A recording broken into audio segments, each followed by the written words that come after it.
Message അയച്ചുകൊണ്ടിരിക്കുക കുറച്ച് ദിവസം. ചേച്ചി വരുന്നില്ലേ, ചേച്ചി വരുന്നില്ലേ, ചേച്ചി വരുന്നുണ്ടോ?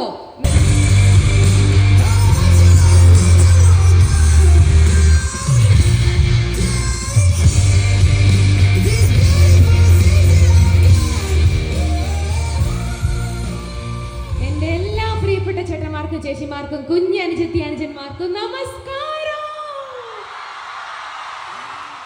അയ്യോ, എന്തൊരു ആരവം, എന്തൊരു ഒച്ചപ്പാട്. ഇത് പല സ്ഥലത്തും ഇത് നമ്മൾ ചോദിച്ചൊക്കെ വാങ്ങണം. പക്ഷേ ഇത് തൃത്താല ചാലിശ്ശേരിക്കാര് നിങ്ങൾ പരിപാടിക്ക് മുന്നേ ആഘോഷം. അത് മാത്രമല്ല, എന്നോട് എത്ര പേരിങ്ങനെ മെസ്സേജ് അയച്ചുകൊണ്ടിരിക്കുക കുറച്ച് ദിവസം. ചേച്ചി വരുന്നില്ലേ, ചേച്ചി വരുന്നില്ലേ, ചേച്ചി വരുന്നുണ്ടോ എന്ന് പറയാം. കാരണം ഞാൻ ഇൻസ്റ്റയിൽ ഇന്നാണല്ലോ ഇട്ടേക്കുന്നത്. പക്ഷെ നിങ്ങളുടെ ആ സ്നേഹം കണ്ടിട്ട് എനിക്ക് ഇങ്ങോട്ട് ഓടിയെത്താൻ കൊതിയാവുമായിരുന്നു. ഓടി എത്തിക്കൊണ്ടിരിക്കുന്നത് 1 മണിക്കൂർ നേരം ട്രാഫിക്കിലായി പോയതാട്ടോ. അതാണ് ഒരു 5 മിനിറ്റിന് വൈകിപ്പോയത്. എന്തായാലും ലോകത്തിന് മൊത്തം മാതൃകയായ സ്ത്രീകളുടെ കൂട്ടായ്മയായ കുടുംബശ്രീക്കാര് അഭിമാനം പൂർവ്വം ഈ ഒരു ഇത്രയും വലിയൊരു പല സംസ്ഥാനങ്ങളായിട്ട് നടത്തുന്നതിൽ ഏറ്റവും വലിയൊരു മെഗാ ഇതാണ് ഇവിടെ നടക്കുന്നത്.